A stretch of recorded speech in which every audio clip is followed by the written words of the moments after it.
Hello tout le monde, bienvenue dans une nouvelle vidéo. Comment allez-vous? J'espère que vous allez tous bien, que vous êtes tous en forme. Et donc aujourd'hui j'avais envie de parler un peu sur le mercato là. Et aussi quelques, on va dire, nouveautés ou news qu'il y a eu maintenant ces derniers temps. Les amis, qu'est-ce que j'ai dû voir? Attendez, je vais changer un peu de position là. On va un peu changer de position là, hein. On pourrait un peu, les amis, qu'est-ce que j'ai pu voir, qu'est-ce que j'ai pu entendre maintenant ici sur l'Inter, sur Internet en général, et aussi sur le Milan aussi, un sujet très important, un sujet très délicat, je pourrais dire pratiquement à ce point de vue. Et donc on va tout de suite commencer par l'Inter. L'Inter que je vois beaucoup de nouveautés. Alors déjà pour commencer, la news avec Cristiano Ronaldo, là ça aussi je voulais en parler. Le Real Madrid a gagné la Champions League, donc c'est que justement je m'attendais, je le disais déjà depuis des semaines que le Real Madrid allait gagner contre la Champions League, ouais bien sûr, bravo Elba, oui, contre le Liverpool. Certes le Liverpool, il faut dire qu'il se l'est joué les 25-30 premières minutes, il se l'est quand même joué jusque justement Mohamed Salah a quitté le terrain pour blessure à l'épaule. Qu'aujourd'hui tout le monde donne la faute à Sergio Ramos, que je ne comprends pas parce que Sergio Ramos a fait la faute, oui, mais c'est lui qui est mal tombé, donc je ne vois pas pourquoi et pour quel intérêt est-ce que Sergio Ramos devrait le faire exprès avec Mohamed Salah, pardon. Bon, après vous pouvez penser comme vous voulez, moi personnellement je l'ai vu comme ça la chose, après voilà.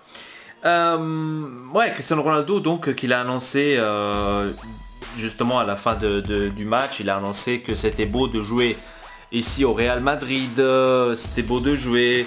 Je vous donnerai plus de mon futur prochainement dans les prochains jours. Donc certes tout le monde commence à se poser des questions, commence à se dire où est-ce qu'il va, qu'est-ce qu'il fait, etc. Donc tout le monde déjà dit qu'il va y aller au PSG, parce que moi aussi je me suis tout de suite dit il va aller au PSG parce que c'est la seule ou l'une des équipes qui pourra peut-être se permettre Cristiano Ronaldo.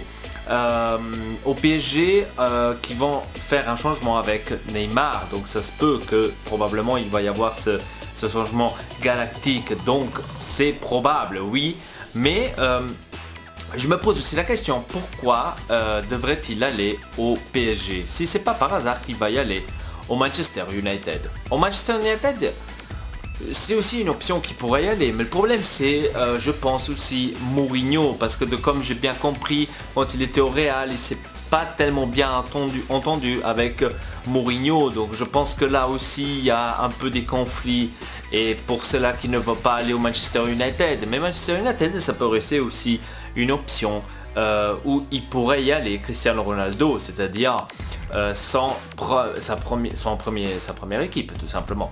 Après bien sûr on pourra aussi envisager de peut-être Manchester City, peut-être, je sais pas. En tous les cas j'ai quand même l'impression que Cristiano Ronaldo veut avoir d'autres stimulations, veut jouer une autre compétition, parce que là on peut dire carrément qu'il a tout gagné avec le Real Madrid déjà depuis des années, et justement 5 Champions League il a gagné à lui tout seul, donc ça mérite déjà quand même un peu de respect. Maintenant où est-ce qu'il va, où est-ce qu'il peut aller? C'est les seuls que je vous ai dit, PSG, peut-être le Bayern pourrait peut-être encore se le payer, je ne sais pas, hein, peut-être. Et Manchester City et Manchester United. Donc il n'y a que l'équipe là qui peuvent se permettre Cristiano Ronaldo. Maintenant aussi, j'ai trouvé aussi marrant les rumeurs avec l'Inter, hein, ça c'était quand même des blagues pas mal, hein. Il faut le dire. Donc j'ai vu aussi sur Facebook justement beaucoup faire la blague que comme par hasard il y avait justement Ozil qui était au Real, enfin qui était à la finale, donc Real contre Liverpool, donc à Kiev, et Et quand par hasard Ronaldo parle de futur qui veut partir, donc tout le monde a fait ironiquement bien sûr, parce qu'il y a aussi le truc avec Cancelo, qu'on ne sait pas s'il va vraiment rester à l'Inter, donc le numéro 7 restera libre, et donc tout le monde a mis, on va dire, le truc l'un à côté, donc tu t'es dit ah c'est pas par hasard que Cristiano Ronaldo va venir à l'Inter parce que maintenant le numéro 7 il est libre, donc toutes ces conneries. Bon bien sûr on le sait que c'est du pipeau, hein, c'est vraiment pour rigoler. Mais j'ai trouvé quand même assez sympa ça, franchement. Ouais, c'était bien pensé. Moi-même, je me suis pas... Mais bon, il faut arrêter de rêver aussi, de côté de l'Inter. En restant maintenant de côté de l'Inter, par rapport au Mercato, on entend beaucoup Nainggolan. À ce qui paraît, il serait près de l'Inter, Nainggolan. Tout le monde est en train de les ulter. Si dans le cas où Rafinha, ça ne devrait pas marcher, à ce qui paraît, Spalletti serait prêt à prendre à nouveau, pas à nouveau pour lui, parce que lui là, justement, il a entraîné à Rome, Nainggolan. Moi personnellement, je trouve ça une très mauvaise idée de prendre Nainggolan à la place de Rafinha. Rafinha, pour moi, techniquement beaucoup plus haut, beaucoup mieux que Nainggolan, beaucoup plus jeune, déjà pour commencer aussi. Nainggolan, je l'aime pas. Je l'aime pas comme joueur, je l'aime pas comme personne. Déjà parce que c'est quelqu'un que ce n'est pas, pour moi ce n'est pas un athlète, comme il faut que ça soit, on va dire pratiquement comme ça. De quoi est-ce que je suis en train de parler? C'est quand il boit, il se saoule, il fume, donc tous ces trucs là. Je trouve que moi personnellement, professionnalisme, là c'est zéro. Si je serais Nainggolan à l'âge qu'il a, je crois qu'il a 32 ans, si je me trompe pas, 33 ans là dans les parages. Il n'a pas été appelé avec la sélection de la Belgique. À ce moment-là, je me serais peut-être barré en Chine, je sais pas, pour finir justement la carrière. Qu'est-ce que tu viens chercher à l'Inter? Moi, à l'Inter, j'aurais plutôt gardé ou essayé d'avoir Rafinha. Rafinha, beaucoup plus jeune, beaucoup mieux techniquement. Et aussi, il est très attaché à nos couleurs de l'Inter. Donc, pourquoi aller chercher Nainggolan? Ça, c'est aussi une question que je me pose. Et j'espère qu'il ne va pas arriver.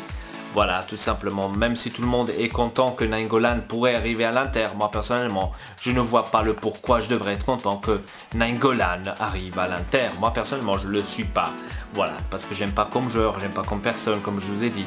Et après, chacun peut penser comme il veut. C'est pour ça, dites-moi dans les commentaires comment vous le trouvez, ces rumeurs par rapport à Nainggolan. Moi personnellement, je l'aime pas.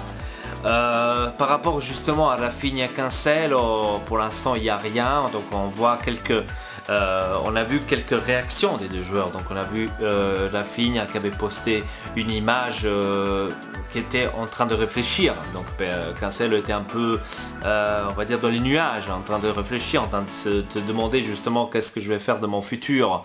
Et d'un autre côté, Cancelo qui a aussi posté sur Instagram, il a montré pratiquement qu'il veut rester aussi à l'Inter, ce qu'en fait ça m'a étonné parce que je pense que chez Cancelo, c'est la chose la moins que je m'aurais attendu qu'il serait attaché à nos couleurs et à l'Inter, donc ça m'a fait plaisir, Maintenant, à ce qui paraît, pour Cancelo, on parle de Eder, à ce qui paraît, Valencia veut avoir Eder.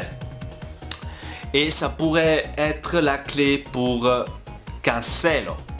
Maintenant, je ne sais pas comment est-ce qu'ils veulent négocier cela. J'espère qu'Ausilio trouvera une solution pour Cancelo et pour Rafinha, pour que les deux vont rester, parce qu'on parle aussi de Cancelo à Manchester United, on parle aussi de Cancelo à la Juventus, et moi personnellement Cancelo à la Juventus, je voudrais pas le voir. Manchester United, ça pourrait être quand même aussi une belle surprise, hein, que Cancelo irait à Manchester United. Je pense que par rapport à ça, nous on pourra rien lui rapprocher, parce que ce n'est pas de sa faute à lui que l'Inter pour l'instant ne peut pas dépenser les millions qu'il doit. C'est juste que le 1er juillet, je crois, 1er juin au 1er juillet, 1er juillet je crois, à partir du 1er juillet, l'Inter peut justement investir et faire son mercato. Malheureusement, on doit tenir maintenant un mois entier et on doit essayer de arriver à cette valence de 40 millions. C'est-à-dire qu'on doit maintenant voir comment est-ce qu'on pourrait avoir 40 millions. C'est-à-dire qu'il faut vendre, il faut voir comment est-ce qu'on pourra récupérer. On a déjà récupéré 25 millions de Kondogbia. Mais maintenant on verra par rapport à ça comment est-ce que Ausilio va se bouger, comment est-ce qu'il va faire. Comme j'ai compris, il y aura aussi des sponsors là qui vont arriver pour l'Inter justement pour augmenter cela. Donc pour l'instant tout est ouvert, ça ne vaut pas la peine maintenant de parler de beaucoup de trucs par rapport au mercato, parce que comme toutes les années, comme l'année passée justement, on parle beaucoup et après il n'y a rien. Donc là justement on retourne à nouveau comme l'année passée sur Nainggolan, et après une fois quand Nainggolan ne vient pas, il va rester à Rome.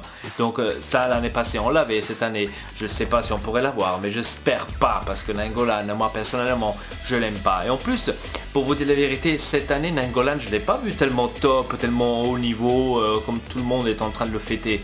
Donc pourquoi le prendre maintenant à l'Inter? Parce que je trouve que là il est en train de baisser énormément Nainggolan et je le vois pas au-dessus de Rafinha. Je suis désolé, alors à ce point de vue j'essaye quand même d'aller prendre Rafinha que Nainggolan. Voilà, donc ça c'est maintenant mon idée. Après dites-le vous, qu'est-ce que vous en pensez de tout cela. En tous les cas, par rapport au Milan, maintenant pour en finir, le Milan, justement la UEFA va se décider à donner donc cette sanction aux Milanais. Donc est-ce qu'ils vont sortir maintenant de l'Europe? Est-ce qu'ils vont avoir une amende? Est-ce qu'ils vont pas pouvoir faire du mercato? Ça reste toujours ouvert, on le sait toujours pas. Et aujourd'hui il y a eu une nouvelle, qu'à ce qui paraît un groupe d'Arabes serait prêt à donner 450 millions pour acheter justement le Milan, et Yang Lee a refusé. Et donc tous les supporters du Milan sont un peu perplexes, veulent que Yang Lee dégage comme par hasard, je ne sais pas pourquoi.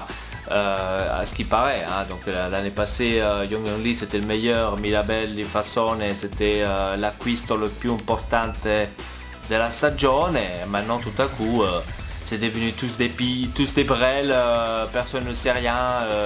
Donc je peux un peu les comprendre, moi aussi je serais un peu perturbé quand je vois que mon équipe dépense 250 millions et j'arrive 6ème du championnat. Certes qu'à un moment donné je commence quand même à me poser des questions à tous ceux qui ont participé à ce mercato.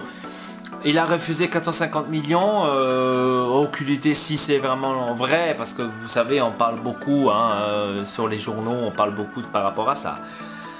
Je sais pas, moi en tous les cas, franchement si le Milan il continue à ce point là, Fassone il a parlé, il a dit que à ce qui paraît il va y avoir 2-3 nouveaux joueurs, etc. Donc lui toujours en train de se la jouer comme ça, on va dire en train de se foutre un peu de la gueule de la UEFA. Je suis clair, hein, en train de se foutre un peu de la gueule de la UEFA. Mais bon après les gars, la chose ils sont là, moi je vous l'avais dit l'année passée. Ça se peut pas que ceux-là ils dépensent 250 millions et il n'y a aucune truc qui rentre, ce n'est pas possible. Et nous on est en train de combattre là pour million par million pour qu'on reste toujours on va dire bon avec la UEFA. Donc ce n'est pas possible qu'ils peuvent tout se permettre. Et justement maintenant vous payez les conséquences, c'était clair. Et maintenant comment est-ce que ça va se dérouler, comment ça va se finir, on verra vers juin, donc c'est pendant le mois de juin que la UEFA va s'occuper de ce cas du Milan. Voilà, donc en tous les cas, dites-moi dans les commentaires les amis comment vous trouvez cette situation du mercato par rapport à l'Inter, par rapport aussi au Milan, qu'est-ce qui se passe, qu'est-ce que vous croyez, et aussi Nainggolan, est-ce que vous croyez que c'est vraiment un bon joueur pour arriver à l'Inter? Moi personnellement je trouve pas. Dites-moi dans les commentaires comment vous en trouvez tout cela, et avec ça je vous dis à très bientôt pour une nouvelle vidéo. Votez le pas. Peace.